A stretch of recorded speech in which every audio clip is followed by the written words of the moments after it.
Hello, and welcome back to Creation Myths. What I'm going to show you here is a short conversation I had with Dr. Jason Lisle on the Apologetics Live YouTube show on Thursday, October 6th, 2022, hosted by Andrew Rappaport. This is a call-in show where viewers can join the stream and chat with the hosts and any featured guests they have on. This is the show where I spoke to Dr. Nathaniel Jeanson for about an hour earlier in 2022. Apologetics Live airs every Thursday night at 8 p.m. Eastern, and I've linked this complete episode down below, so if this is your kind of thing, you can subscribe and see the show every week and join them if you feel so motivated. On October 6th, they hosted Dr. Jason Lisle, founder of the Biblical Science Institute and Young Earth Creationist. Dr. Lisle is an astrophysicist by trade, but he's also written and spoken extensively on biology. He's very forcefully argued in favor of the reality of natural selection as a mechanism of biological change, even in creation models, and against the concept of continuous environmental tracking, which is virtually exclusively promoted at this point by ICR, Institute for Creation Research. That's the topic I wanted to talk about, so I joined the show, and this short conversation you're about to see is what followed. I hope you enjoy. Take a look. So, Dr. Dan Cardinal, how are you, sir? Hey, sound okay? Yeah, great. All right. Hi. Hey, Dr. Lisle. It's a pleasure to kind of meet you, I guess. Good to meet you. So I know some of the people here know me, but I don't know if you do. I'm an evolutionary biologist. I talk about evolution and creationism stuff. Okay. That's the introduction. Okay. And so I want to start where we agree, if that's okay. And I know you've been here a long time, so I'll keep it really short. But Okay. I've been following kind of some of your recent stuff, and I saw it, I think it was probably a few months ago at this point, but you did a pretty long video, I think it was, on continuous environmental tracking and natural selection. It might have even been 2 parts, if I recall correctly. It was a few months ago, but it was relatively recently, I think. Mm-hmm. And I know you're a physics person, not a bio person, so I won't go too far down the rabbit hole.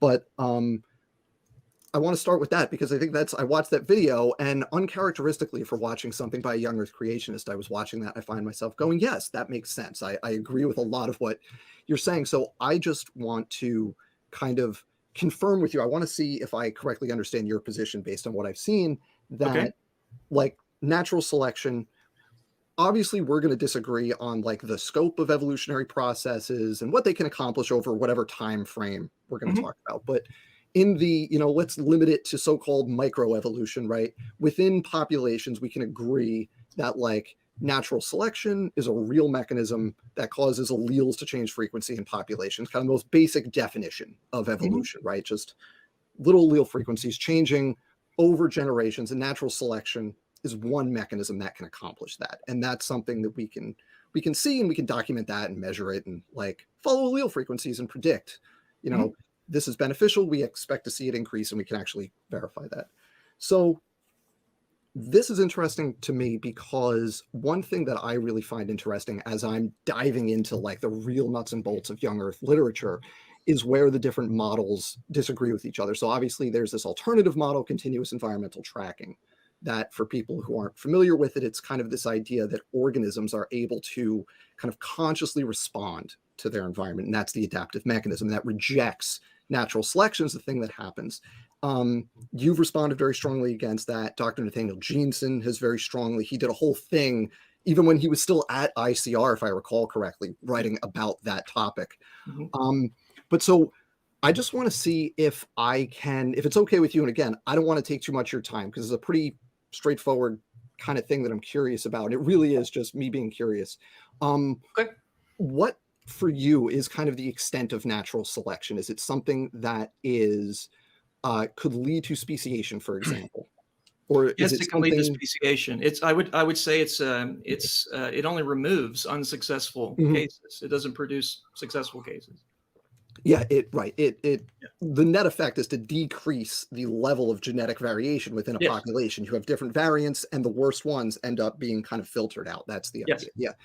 And like, so can that happen in humans, or is that restricted to non-human things?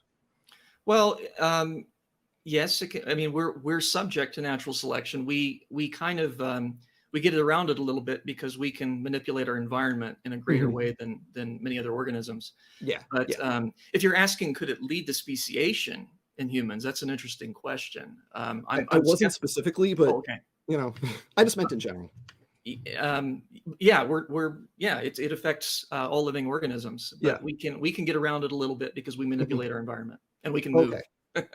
Yeah, right. We can grow crops. So like that whole limit of food is that competition is just gone, right? Now, even in the last 200 years, we have sanitation, we have modern medicine. So a lot of those constraints that previously would have been selected against, now we've kind of compensated for that. But it is something that like could affect.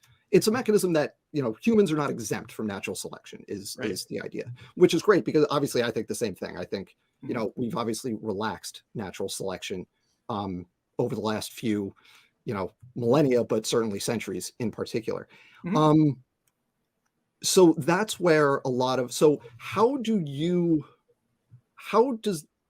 I'm trying to find a way to phrase this in a way that is technically correct, because there's kind of shades of gray here in terms of the degree to which different flavors of creationists kind of accept or reject natural selection. And I know you've co-authored stuff with Dr. Nathaniel Jeanson. I know you have something in Answers Research Journal with him. I think that was about speciation and speciation rates, if I recall correctly. It was. And I forget the specifics of that, but is natural selection playing a role in those processes from we get off the ark, we're going to radiate kind of around the world. In your view, is there natural selection kind of playing a role there? Yes. And before you answer that, one of the questions that's coming in, just because the wider audience, so Melissa's asking, what does natural selection mean? Yeah. So wanting to get just an understanding of how we're using it. Yep, no problem. Thank you for asking. Yes, and thank you for, I missed the name, but thank you for whoever asked that. Yeah, so natural selection, it's a mechanism of evolution where the frequencies of genetic traits will change based on basically how successful you are at competing in the particular environment in which you live. So are you able to more or less successfully get resources, food, mating, whatever the case is, whatever that limiting resource is, are you better at it or are you not as good at it? And if you're better at it, then the genetic traits that you have that confer that advantage, they're going to become more frequent over time. And the traits that are less advantageous or even affirmatively harmful, they're going to be reduced in frequency over time and potentially eliminated from the population. And this is what Dr. Lisle was saying a minute ago, that you're not creating anything new with natural selection. You're just taking what's there and filtering out the bad stuff, basically. Okay, so now if you could answer the question, please. Sorry. So the idea I'm getting at, agree with his definition of natural selection. I'll ask that as well. I think that was a good definition. You look it up in the dictionary. Organisms have differences in traits. Some are more successful in a particular environment than others, and those organisms reproduce in greater quantities. So an interesting kind of caveat here with this is we agree that natural selection is operating here. I'm asking because I don't want to mischaracterize your position. So you're a young Earth creationist. Your position is that the Earth and everything on it is approximately 6,000 years old, give or take, and humanity only goes back that far. So you can do things like calculate the time to most recent common ancestor for the Y chromosome and mitochondrial DNA, and you get dates that are 4,500 years ago, 6,000 years ago, in that range. Is that a fair characterization? Yes. So the interesting thing there is that those two positions are, because that's based on Dr. Nathaniel Jeanson's work primarily. He's done a lot of work on the molecular clocks for these systems. And his work on these two systems implicitly rejects the operation of natural selection in that time frame, because it was just a few months ago when he said to me on this show that he said he's using the mutation rate, right? The pedigree per generation mutation rate. He's using that as the substitution rate, the long-term rate of mutation fixation in the populations. And the only way for those two things to be equal is when there's no natural selection, when it's strictly governed by genetic drift. But I mean, I think it's crystal clear that there's natural selection operating on human populations. So do I, and I know Jeanson does as well. I think and I have to be careful not to. I don't want to misrepresent him. Yeah, I'm asking you. I'm not asking him. So I wouldn't expect you to characterize his position. My understanding of Jeanson's position, and frankly, all I did was the computer modeling for him. So I'm not a biologist. I'm leaving that to him. But I believe that he believes that that a genetic drift is a stronger factor than natural selection, and so he's using that as that mutation rate as the larger of the two. But he doesn't deny natural selection. He knows that it occurs. But I think in his calculation, he's assuming that it's a smaller factor than genetic drift. That's my guess. Yeah, right. And and again, I know you're not a biologist, and I'm asking you because you've talked about natural selection and the extent to which it operates, and I know you've co-authored with him, so I don't expect you to characterize his position at all. But since you're here and you've co-authored with him, but the thing is, in order for Jeanson's math to work, and again, he said to me specifically, I use the pedigree mutation rate as a substitution rate.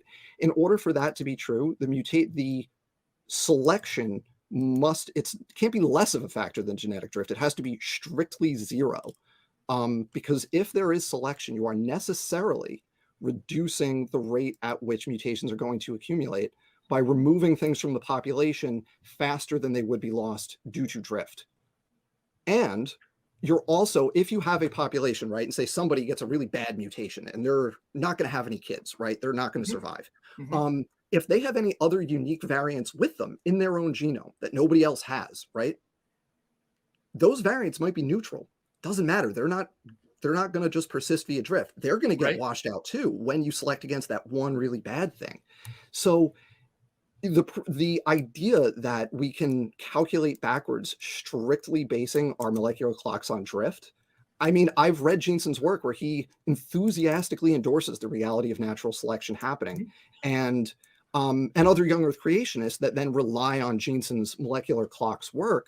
But his molecular clock work is very, very, I mean, he sides basically with Randy Kaluza that there's another mechanism, not natural selection, that's responsible for that. He's basically rejecting the reality of natural selection there. Yeah, I don't think he is. I know he's not. I know he believes in natural selection because I chatted with him about that. But I think he's arguing that genetic drift is the main component by which this diversification happens. I would agree that for humans specifically, that genetic drift is probably a larger factor than natural selection for, at the very least, since the first agricultural revolution, right? Once we figured out that we could plant grain, I think genetic drift is playing a very large role relative to selection once we removed that food cap. But again, it's not zero. There are unquestionably deleterious mutations that then not only are removed, but then also wash out other neutral variants with them. And those neutral variants can't do that if we're going to use the strict molecular clock. But anyway, I've taken a lot of your time, and I see a question here that's a separate topic. So I really appreciate you taking a few minutes to chat about it. My pleasure. Thanks. Well, actually, I think you put that up. It was a question for you, Dan. Yeah, no, that was a question for me. I want to say, I'll if you want to talk about that later. Well, let me, before you get off that, and it was kind of with that question that Anthony put up, but, as I asked you to define natural selection, it might be good to define the genetic drift as well. Oh, sure. This is the thing, like, one of the things, like when you were on with Dr. Jeanson, the comment people had was, wow, that was really good, but I didn't understand most of it, because you guys were talking to each other, which was fine for you guys, but a lot of the audience is going, what? Yeah, I apologize for that. And especially, I got out of class earlier this evening, so we were talking about chromosomes and stuff, so it's like we've built up several weeks of background information. So yeah, I apologize. I'm sorry. I should have defined that right off the bat. Genetic drift is random changes in frequency. And we tend to think of selection and drift as kind of opposite forces, whereas selection is very non-random, right? It's based on how well you're able to compete in your environment. Genetic drift is not that at all. It's a good example of genetic drift is you've got mice on a barrier island, right? And some of them live in the dirt and some of them live in the sand, and they're different colors. And depending on where they live, the different, the gray versus the brown makes them eat better at hiding from predators. Well, if there's a hurricane and it floods the barrier island and 90% of the mice drown, doesn't matter what color it is. So now we're having random changes in allele frequency. That's genetic drift. So I am curious to ask you a question, Dan. Okay. Do you believe that Nathaniel Jeanson's research in his book would be more plausible if he believed in a version of CET and natural selection versus just his position of natural selection? No. And the reason for that is that he's kind of making two separate arguments at the same time. And again, I don't want to, this is not Dr. Lisle stuff, so I want to make sure I'm not putting him on the spot characterizing someone else's work. Yeah, because I know people are going to ask that question here. Sure. Yeah. So I think the problem with Jeanson's work when he talks about like natural selection, the role it plays, and then also talks about the molecular clocks and working backwards to a most recent common ancestor 4,500 years ago for the Y chromosome. The problem is that he's, on the one hand, describing a series of evolutionary mechanisms where he may not have, I have disagreements with the rate of recombination, for example, that he proposes. I think it's way too fast based on like just direct observations of recombination rates. But like recombination is a real thing. He describes genetic drift. That's a real thing. He describes natural selection. That's a real thing. But then he has this model of his molecular clock where he's counting backwards using the pedigree mutation rate. And he's not accounting for things like natural selection or genetic drift that are integral parts of the other side of his model, right? There's the mechanism side and there's the time frame side. And the mechanisms that are operating in the mechanism side, I mean, not to put too fine a point on it, they invalidate the time frame side. But of course, the CET model the way it's being taught out there, would validate that better than the natural selection that you're saying that is the only way he uses for the time. If that makes sense, I'm saying that. So if he's saying that adaptation is a conscious process rather than a process governed by population genetics. Well, no, because the CET model is not about a conscious process. It's about the body being built with God-designed sensors that are detecting changes in the environment. So that could happen more rapidly than what the natural selection models would propose. So when I say question, just to see kind of, I'm not expecting you to accept any of our creation models. Right. I'm asking what your thoughts are. So when I say conscious, I don't mean like conscious like you and I. I mean conscious like you can detect a stimulus and have a specific response in an evolutionary way to that, where it's not a what I mean by conscious is to say the opposite of probabilistic, right? With mutations is what I mean. Okay. And so I don't think that would do it, because this still, and here's the reason why. It's not an arbitrary no. It's that you still have a problem called selective sweeps is what would happen, where you have some conditions from the environment lead to a change it has to be a change in the genome, otherwise it can't be inherited, right? Something has to change in the genome as a result of this engineering, built-in adaptability, whatever it is, right? Once you have that change in the genome, you have a situation similar to what I described before, where now you have a beneficial change that's going to propagate through the population. Now, any variation that's linked with it, that means that's with it in the same genome, any variants that are with it, those are going to kind of spread and be present in that population. But any other variation in that population that's not linked with that newly engineered variant that's going to be inherited, that variation is going to be lost. So you still lose variation relative to operating under strict drift. So that doesn't solve the problem, because you're still having something causing a loss through some mechanism other than drift. Okay.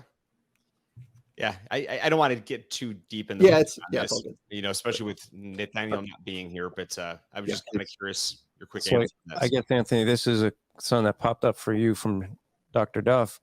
So CET, and I'm not sure, what does CET stand for? It's environmental tracking. It's what Dr. Galuza and others at ICR and many other people around the country promote. And there's disagreements about it in the creation realm. So, okay. But it's an alternate thought process out there. Okay. So he's saying CET never thought we would be here, and the host is promoting, I guess I should say, promoting it. He needs to go watch Lisle's excellent video series in response to CET. So. Yeah. So Dr. Jason would be one who's against CET. There's others who are for it. But these are creation models, right? And so, we throw them out there. Okay. So, any other questions for Jason?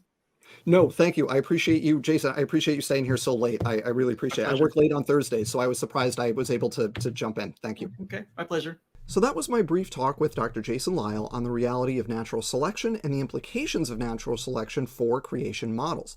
The point I want to get across here is that once you allow natural selection into the picture, you're invalidating the work of Dr. Nathaniel Jeanson and any other attempts to compress the timeline for Homo sapiens into the last 6,000 years, since natural selection slows the rate at which mutations accumulate by removing genetic variants from populations. I don't think I'm ever going to convince professional creation scientists that this is a contradiction they have to take seriously, but I do hope that their audience can see the problem. Thank you for watching. I hope you enjoyed. Please give this video a like, leave a comment, and subscribe if you aren't already a subscriber. See you next time, and don't get fooled.